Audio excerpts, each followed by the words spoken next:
Well, good morning to you. Welcome to Newsviews. Once again, I'm Alan Kraszewski. The former head of the anti-violence group Ceasefire now wants to head up the state of Illinois. Theo Hardeman is challenging Governor Pat Quinn in the Democratic primary that's coming up. During his career, Hardeman's worked as a community organizer, also director of Ceasefire Illinois. He created the Violence Interrupters Initiative.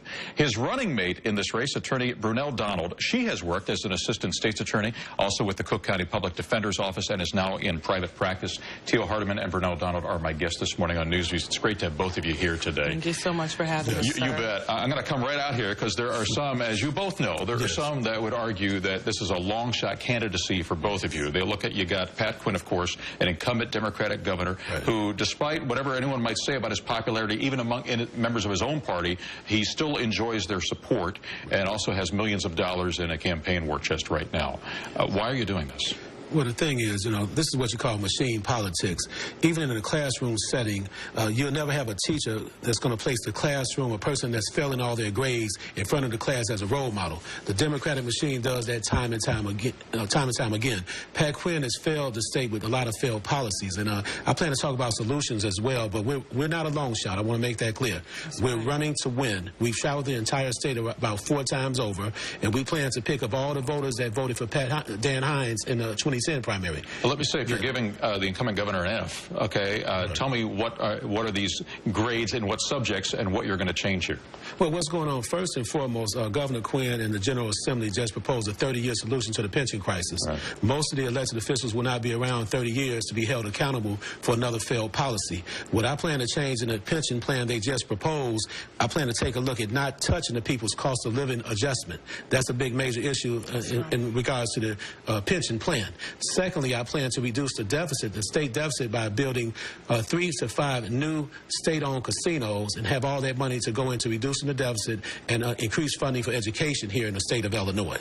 Let me break that down a little bit here, because when you talk about not restricting the cost of living adjustments, obviously it takes money to do that. Now, I hear you talking about casinos, too, which obviously you're thinking that would bring money in. But these would be state-owned casinos? Is that right? State-owned casinos, because why allow individual investors or groups of investors to make a lot of money and the state is broke? Why should we allow that? The state needs the money. And that's what's going on in Springfield now. Too many backroom deals going on. This pension deal was a compromise, obviously, and not everyone's happy with it. I know you have gone as far as to say you think that it sold out the unions, correct? It did, and this is another thing. I wanted to say that we are running because we're Americans. We are residents of Illinois, and we have the right to run. Absolutely. It does not say you have to have XXX billion dollars behind your name to run. We are citizens. We see that our state is sick. There are people out there hurting. They're suffering. They are choosing between gas and food.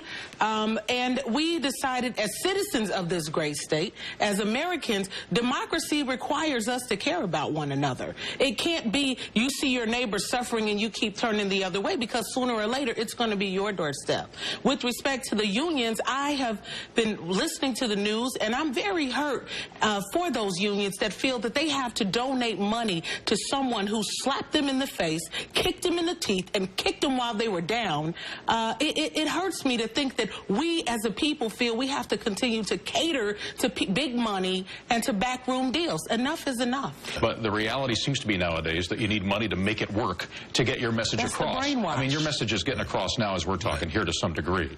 What else can you do? Well, let me tell you, this race is all about the have and the have-nots. That's right. What we plan to do, I have the list of all the voters in Illinois. We plan to send emails to all the voters. We plan to target 4 or 5 different counties, St. Clair County downstate, Macon County around Decatur area, Champaign County. We've been all through Peoria and all of Cook County. We plan to go out here and shake hands with over 3 or 4 million people and take our message directly to the people. That's part of our strategy. And so far, so good. And we've been doing that since August. People don't have to understand. We didn't just get up and say, oh, we're going to just win this. We've been shaking hands since August. And the people are crying out. White people, black people, people have to realize this is not about race.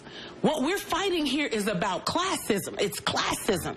And we've got what's happening is there's this great gap between the wealthy and the poor. That middle class is closing fast.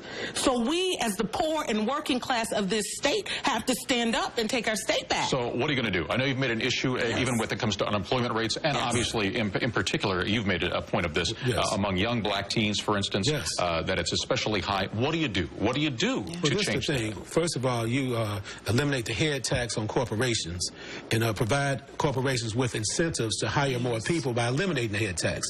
That way we can kind of bring that number down. One of my main goals of the campaign is to make sure that we put a big dent in that particular number. We're talking about 92% of African-American youth between ages of 16 and 19 are unemployed statewide. And what that means is somebody sold these young people out, Alan. I'm serious. You want to raise the minimum wage. There are some, and that's a Democratic Party issue too, but as you know, there are some who would say that it costs jobs somewhere along the line. Do you disagree? No, that's the reason why I say we eliminate the head tax, then you raise the minimum wage. You don't go around talking about raising the minimum wage without having a solution for the corporations. We have to think about the businesses. Under Pat Quinn's administration, a lot of corporations have left Illinois. So we don't want to lose any more jobs. I'll ask you more about that too. I want to get to that issue as well. We'll be right back with more from Theo Hardeman and Brunell Donald in just a moment.